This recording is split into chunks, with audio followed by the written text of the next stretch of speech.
Well, the Basic Education Department in KwaZulu-Natal is rolling out e-learning programs for grade 8 and grade 12 pupils in rural areas across the province. Ubulinga Secondary in Bergville is one of the schools that will benefit from the information and communication technology, mathematics and science programs.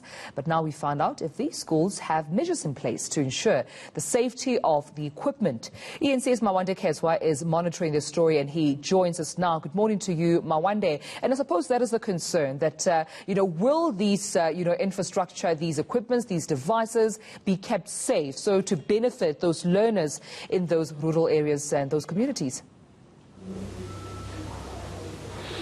Good morning. Yes, from our conversation with the MEC, there have been measures put in place to ensure that there is a level of safety as far as the equipment is concerned.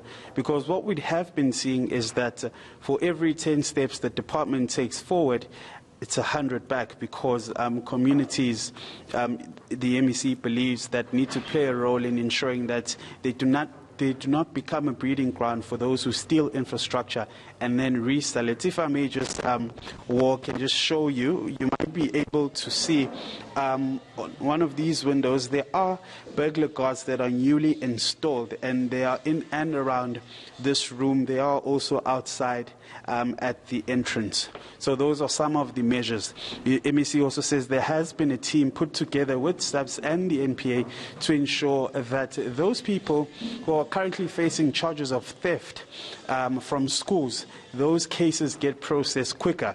But as a measure at this moment in time, this is what has been done. He's also urged communities to play a part in ensuring that schools are safe. And Mawande, just in terms of the devices and equipment, I mean, do you know exactly what kind of equipment and devices the learners will be benefiting?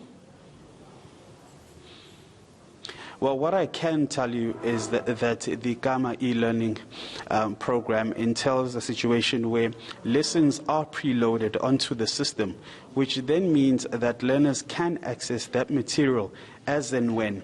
The educators also can do lessons remotely. What that then means is that learners in other schools will be able to access the very same lesson that is being taught from here or any other school for that matter. So learners have the ability to access past papers and other material that educators feel is necessary. Now, this also is in conjunction with this tutor guide. On one side, there's mathematics, and it's also CAPS approved. And then on the other side is physical science. As to whether I can solve any of the equations in here, that would be a story for another day. But it is indeed high-tech equipment. It also gives learners the ability to access the internet, but that would be in conjunction or with the approval of a moderator who would make them or who would give them the ability to access that.